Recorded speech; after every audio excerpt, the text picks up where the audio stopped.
Welcome back to the channel. This is the Action Figure Grader coming back to you with part 3 of my 2022 year in review, and we're focused on 2D items this time.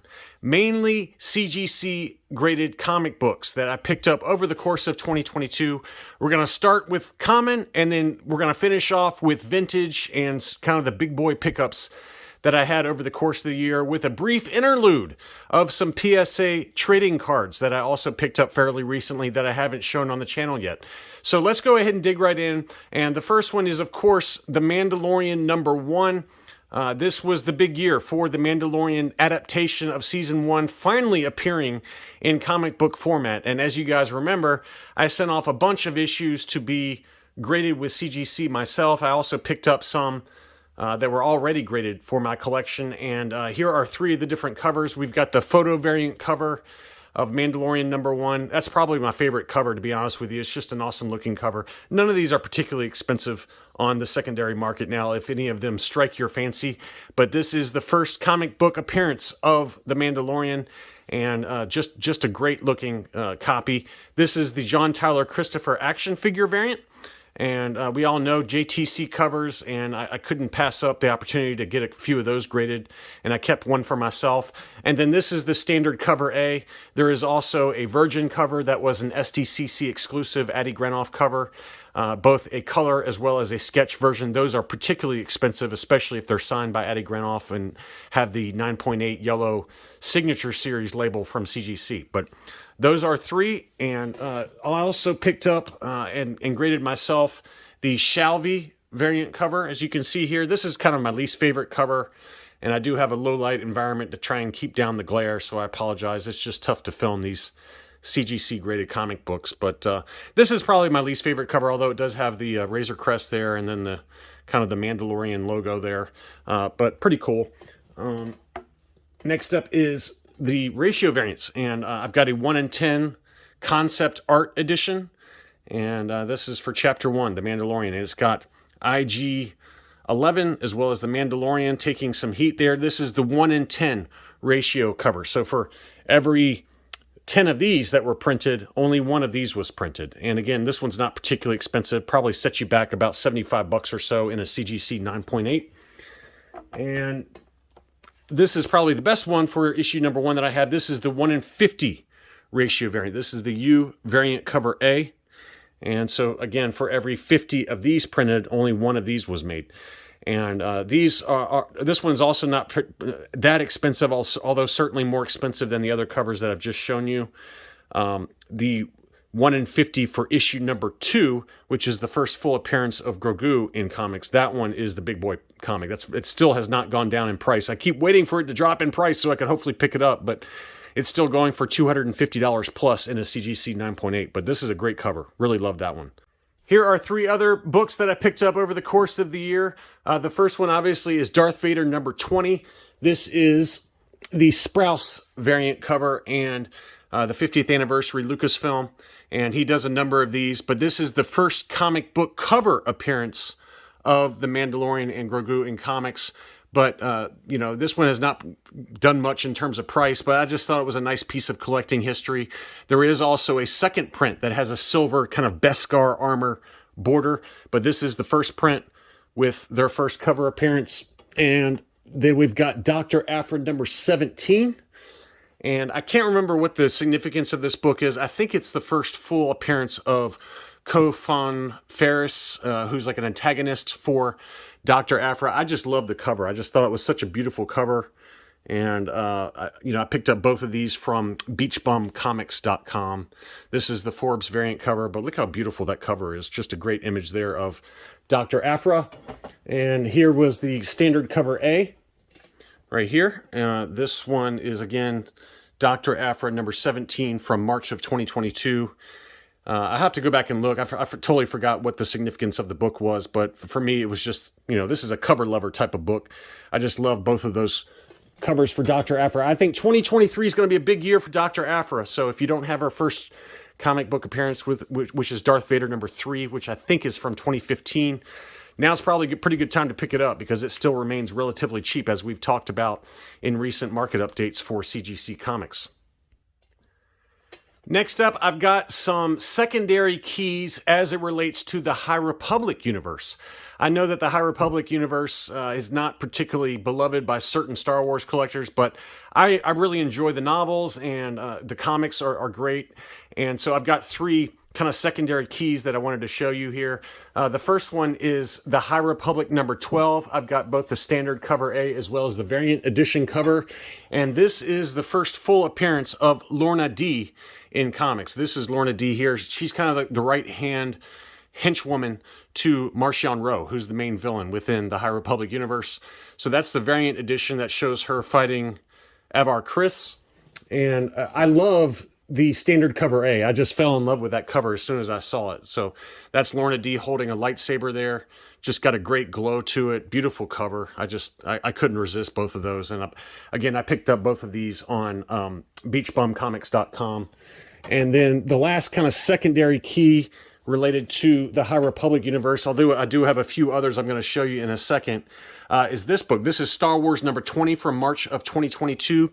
This is the first cameo appearance of Elzar Mann within comics, and he's in the form of a Force vision that Luke sees. He kind of sees the past. You know, the High Republic universe takes place several hundred years prior to the main events of the Skywalker saga. So in this comic, we get the first cameo appearance of Elzar Mann, and he is very similar to Luke. His story arc within the novels is very similar to Luke Skywalker. He's definitely one of the main heroes, and I kind of equate this book to The Rise of Kylo Ren. I believe it's number 3, which is the first cameo appearance of Avar Kriss. So this is the first cameo appearance of Elzar Mann, another kind of main Jedi hero within the High Republic universe. In my opinion, I think that the High Republic Adventures Annual number 1 will go down as probably the best book to have if you are at all interested within, with the High Republic universe, because it's a really big book. It was low printed, and some of the variant covers are very, very hard to find, or if not hard to find, they're certainly holding their value pretty well. And so I've got 3 different covers here for that High Republic Adventures Annual number 1.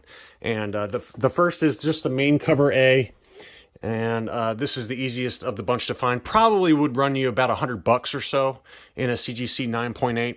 But this book is important because it's the first appearance of several kind of Jedi within the universe, as well as the Charhound Ember, and I've forgotten his name now. Who's the Padawan? He's a Padawan.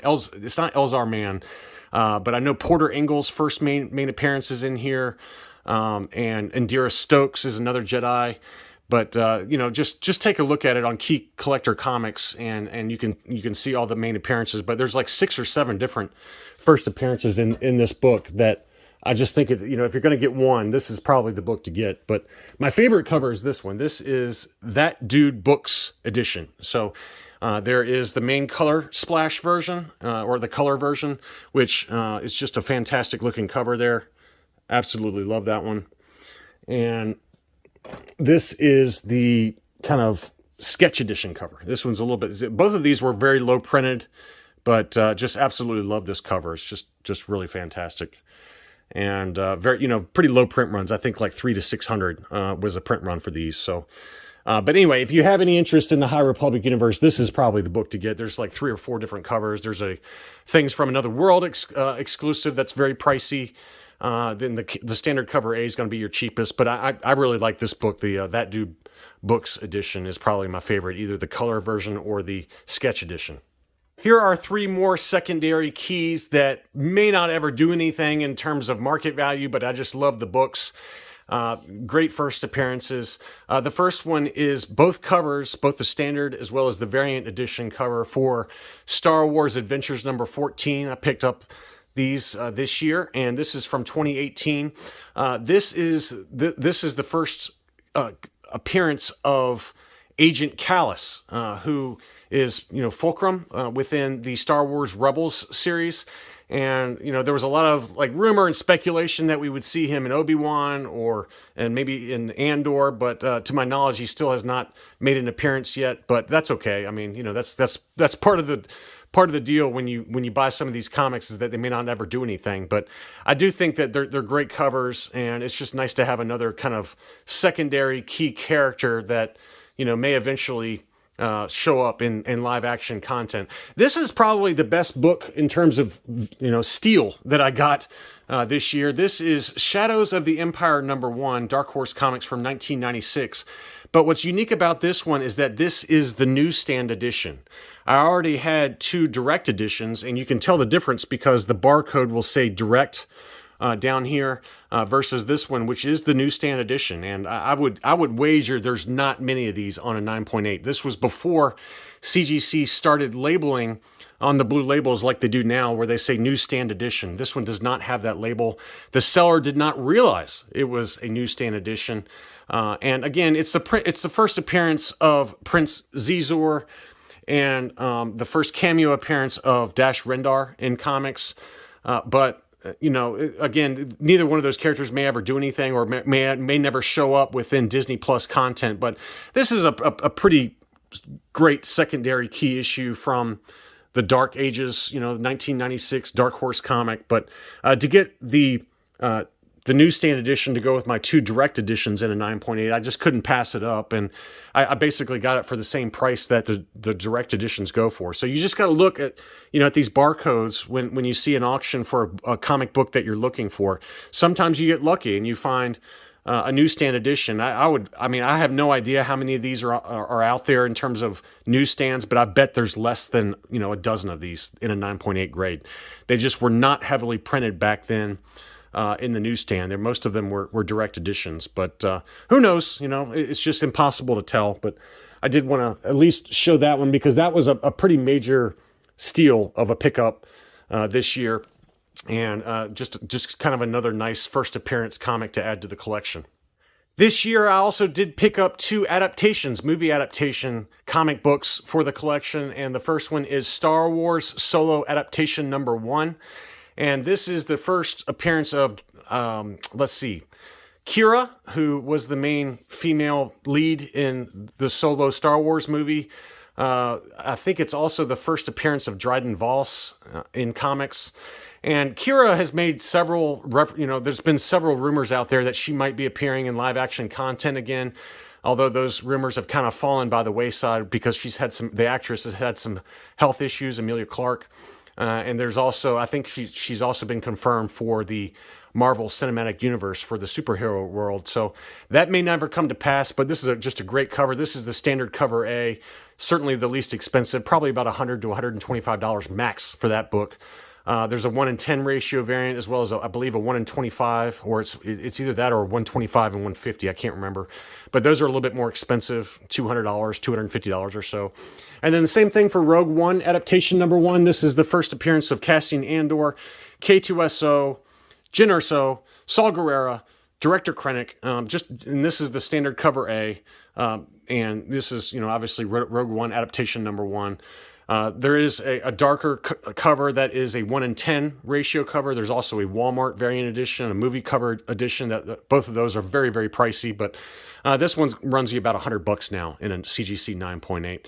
And I really enjoyed Andor. I thought Andor, in terms of live action content, was the best that Disney has put out so far. I haven't quite finished it yet just because I've been traveling and things like that. But thus far, I think easily Andor has been the cream of the crop. In terms of what I'd like to pick up this year, I would like to pick up The Force Awakens Adaptation #1 to get the first comic book appearance of Kylo Ren and Rey in comics. There's a great Neil Adams cover variant that shows Kylo Ren kind of swinging his lightsaber. I'd love to pick that one up.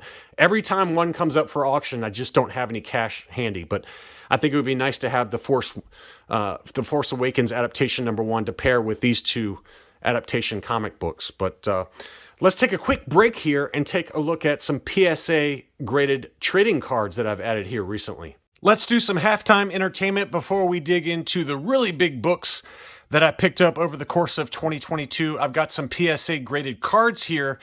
All of these have been recent pickups that I have not shown on the channel, so I thought now's as good a time as any as we're talking about 2D items that I've added to my collection. So the first one is a 2001 Reflections 3 CCG card for Lord Maul. I picked this one up in an auction. Great looking card. This is not the most expensive one. There is an alternate image one for Darth Maul that is very, very pricey, but this is one of the less expensive versions for Darth Maul, but a beautiful card from 2001. That one's graded PSA 9. And the next one is Captain Han Solo from the Reflection series. This is the foil. Beautiful looking card. This is another PSA 9. I love the foil effects on this one. Really tough to get this one in a 9, in a 9 grade just because of all the foil on that card. And I got a very fair deal on that in an auction on eBay. Same seller also had this one. This is Vader's Custom Tie, another Reflections foil from 2000. This is a PSA 9. Look how beautiful that looks with the foil effects there. Really nice. And then I've got a few for Luke Skywalker. The first one is Luke with lightsaber. This is the Enhanced Premiere card from 1998. And this is also another PSA 9. This is not the expensive one. There's a Luke Jedi Knight that goes for big, big money in high grade. But this is one of the lesser expensive, kind of similar to the Lord Maul card, where you can pick up another kind of great image of Luke for a little bit less expensive than some of the very rare, ultra rare cards. Next up is Son of Skywalker. This is from the 1997 Dagobah series of cards. This is another PSA 9. And then to match that, I also was able to pick up in an auction the Reflections foil version of that same card in a PSA 9. So I've got both the original 1997 release as well as the foil release from the Reflections series. So pretty cool to have both of those in a PSA 9, similar to what I did with the Boba Fett from the Cloud City series as well as the Reflections. So nice to have both of those. And then I also did an upgrade. I gave away my PSA 8 Blizzard 2 foil to my brother as part of his Christmas gift because I was able to pick up a PSA 9 mint version of that. So I've got, I just did a nice upgrade for what is a nice looking card. There's, I think, 3 or 4 different Blizzard cards. Blizzard 1, 2, 3, and 4. Blizzard 1 is the most expensive, but Blizzard 2 is a very nice card that shows the AT-AT Walker during the Battle of Hoth. Great looking card there. And the last CCG card before I show you some of the vintage Topps cards I've picked up recently is TK422. This is when Han was in his stormtrooper disguise and he was talking to the main, the main base. He said, "Hi, how are you?"